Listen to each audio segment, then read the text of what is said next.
Hey guys, welcome back to my channel. In today's video, I'm going to show you guys how to do reaccumulation.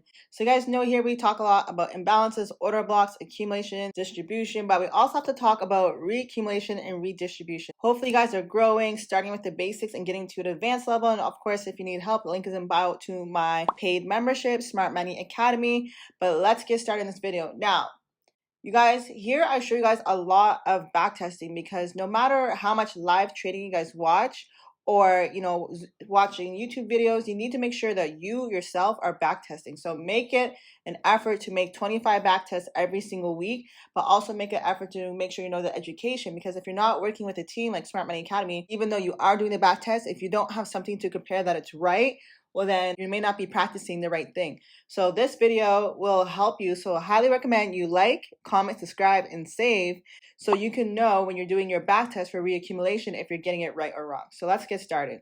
So this is actually a backtest I did right now, and I said, hey, let me just redo it to show you guys. It's Monday. I'm setting up my structure. My structure is set up, point of interest down here, and I'm just waiting for price to do something great, like preferably come down into a POI. Pretty much at all-time highs, so I'm not really waiting for anything up here until I see a rejection. So while I was looking out for live opportunities, I also like to backtest and see if there's also anything I missed. So that's one thing that I do. I do my live first, so I did all my pairs, found my POIs, and now I'm backtesting to see if there's anything I missed. So for example, what we're gonna backtest today, I missed from 6 o'clock this morning. Fine, I wasn't up, I wasn't on the charts. But let me show you guys what that back test looks like. So as you guys see, we have our structure. We have 2 highs and 2 lows, okay? Now we can consider this a low as well, okay? So notice how I'm not marking up all these little random structures. The thing that we mark up should be the highest high. So this is the lowest low. This is literally the lowest low right here on the screen, right? Now if we go up with our mouse, up, not stopping here, and we go all the way up. When can we go up to no more where we're not touching any candles, which is here, right? Okay, so cool. From here, we're going down, pretty much touching all candles until we can't go any lower, this structure. And then going up until there's no higher high. So I'm not going to mark this up because there's a higher high. I'm not going to mark this up because there's a higher high. I'm not going to mark this up because there's a higher high. Okay, so right now, this may be a high, but because of price action, I'm not going to mark it up. I'm going to stop here. And then there is a low where there's no lower low here, right? So I'm not going to stop here. I could, but it's not, this is not true structure. It's just a retracement. You guys can see it's liquidity grab to push up. It's not holding or maintaining or changing structure. So making sure your structure is right to know if you're looking for a reaccumulation or a redistribution is very important. Guys, I'm on the 15. You guys can do this 1 hour, 3 hour. Don't recommend the 4 hour daily. It's too high unless you guys are taking one trade once a year, no point. But you don't want to be too low and looking at a bunch of garbage. We're going to go really low actually to the 2 minute, but on the 2 minute, we're doing the whole schematic. So generally 15 to 2 hours, a good time frame to do your structure if you want to trade, today, this week. So depending on the pair, right? Something like any JPY pair, you definitely have to be on the 15. Even the 2 hour might be too high. So let's get into the 5 minute. And one thing that stood out to me is price climbing up and then this wick pushing price higher, okay? So right here we have expansion, consolidation, and we have some drives up and down, which I looked at, but selling climax, ARST, we don't have a UA. UA has to be above the buying climax. So I already know this is invalidated as any type of accumulation, okay? So what's after accumulation? Reaccumulation. You guys, make sure you understand market cycle. We have a market cycle video. You guys can click the top right corner and save it for later. Make sure that we're actually following the market cycle. That's why backtesting is also important, because after this reaccumulation, even though I haven't traded this pair yet, it might go up somewhere, reject, and then I'm looking for a what? Distribution. So backtesting is not only important to practice a skill, but to just know where you are in the market cycle. Okay, I just missed an accumulation, just missed a reaccumulation. I need to set myself up to look for a distribution. Okay, so let's drop to this area and take this wick and see where it went to. So I want to see, this is a back test. So where did price react? That's all I have to do first. So price reacted to this imbalance here.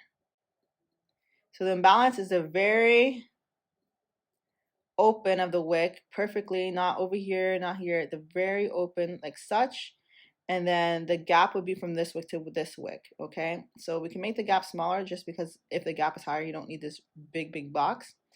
But this is where price has to come back and fill this gap. Okay, cool. Now, let's look at some of the drives up and down that we have to the left. So that's what also is going to stand out for our reaccumulation. So let's have a look.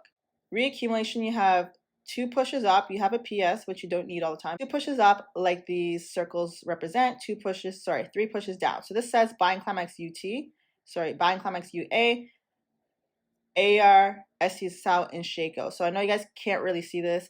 Graphic is horrible. Guys, the link to this book is in my bio if you want a free 60 days at Scribd. Click the link in the bio to get the Wyckoff book for free. Use this book to read and use this book to learn Wyckoff. Make sure you read the whole entire book. Write down definitions, guys. Man, learning Forex is super easy, but we can't just get on some Zooms for a month, watch a few YouTube videos, take a few screenshots, and think you're going to be a master trader.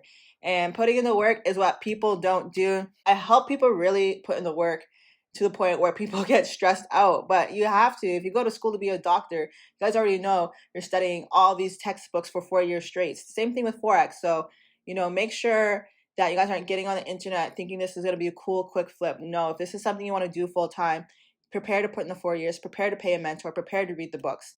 Okay, so link to this book, The Wyckoff Methodology, is in bio. So like I said, 2 drives up, 3 drives down. So here we have 1 drive up, 2 drive up, 3rd drive down. Sorry, 1 drive down, 2 drive down, 3rd drive down.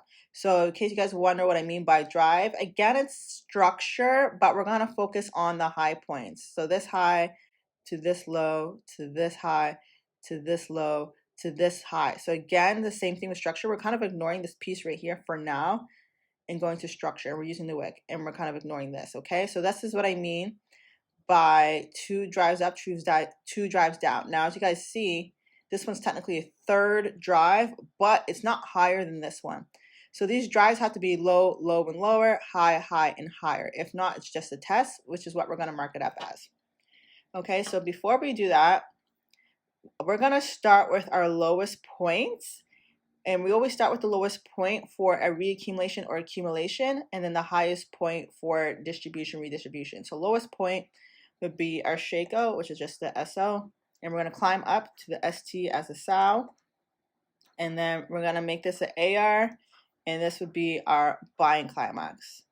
Okay, so then we're going to pause and do our trading range. Trading range is your buying climax. And I'm going to use a dashed line to represent. I always use a dashed line so I don't get it confused. And you can use the AR body. In this case, we're going for AR. Or sorry, we can use the body or wick. In this case, we're going for a wick. Okay, so that's your trading range. So I'm going to delete the bottom trading range because I already know that we're using the top one to see if we have trading range alignment. In this case, we don't. Trading range alignment is when the trading range is exact